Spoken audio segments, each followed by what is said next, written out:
स्टीफल फिजियोजेल cream और lotion को बहुत से लोग पसंद करते हैं।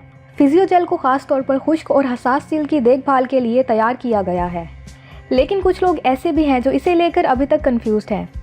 आज की ये वीडियो उनके लिए है जो सोचते हैं कि फिजियोजेल को फेस और बॉडी पर इस्तेमाल करना सही है या नहीं, और इसके क्या क्या बेनिफिट्स और साइड इफ़ेक्ट्स हो सकते हैं। फिजियोजेल प्रोडक्ट फेस और बॉडी दोनों के लिए यूज़ कर सकते हैं। इसके साथ साथ ये स्किन कंडीशन एक्जिमा के लिए भी यूज़ किया जाता है। इस प्रोडक्ट की खुशबू बिल्कुल हल्की है जो बोतल से निकालने के बाद फौरी तौर पर चली जाती है। ये क्रीम फौरी तौर पर जिल्द में जज्ब हो जाती है और सारा दिन आपकी स्किन को स्मूथ और फ्रेश रखती है। इसे अपनी स्किन पर लगाने के बाद आपको अपनी स्किन पर थोड़ी सी तकलीफ हो सकती है, क्योंकि इस क्रीम में SPF 15 शामिल किया गया है, इसीलिए ये जिल्द पर थोड़ा सा वाइट कास्ट छोड़ देता है, जिसका मुझे यकीन है कि SPF के साथ नॉर्मल है। फिजियोजेल एक डे मॉइस्चराइज़र के तौर पर भी बहुत अच्छा काम करता है, जो आपकी स्किन के नेचुरल ऑयल को बैलेंस करता है और आपकी स्किन को रिपेयर करके इसकी सेंसिटिविटी को कम करता है। अगर आपकी स्किन सेंसिटिव है तो ये क्रीम और लोशन आपके लिए बहुत अच्छा है। तो मैं यही कहूँगी कि वो जिनकी स्किन सेंसिटिव है वो इसे इस्तेमाल कर सकते हैं और इससे उन्हें कोई नुकसान नहीं होगा।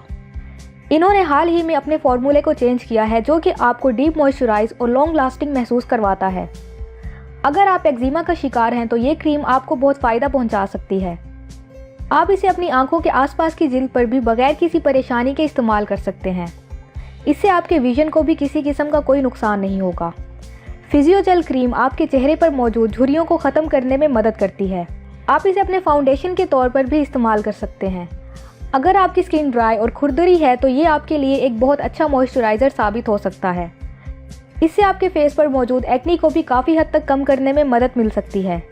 तो जैसा कि मैंने पहले कहा है कि इसे लगाने के बाद आपको अपने फेस पर इरिटेशन हो सकती है, लेकिन ये नेचुरल है। थोड़ी देर में ये तकलीफ़ कम हो जाती है, लेकिन अगर आपको फिर भी इससे तकलीफ़ हो तो आप इसे इस्तेमाल मत करें। इसे इस्तेमाल करने के बाद अगर आपके फेस पर एक्नी या पिंपल्स बनने लगें तो आप इसे फेस पर इस्तेमाल मत करें। इसके बजाय आप इसे बॉडी मॉइस्चराइज़र के तौर पर इस्तेमाल कर सकते हैं। तो ये था फिजियोजेल पर मेरा एक छोटा सा रिव्यू। उम्मीद है आपको मेरी आज की इस वीडियो से बहुत मदद मिलेगी। तो अगर आपको ये वीडियो पसंद आई हो तो लाइक करें और चैनल को सब्सक्राइब करें। शुक्रिया।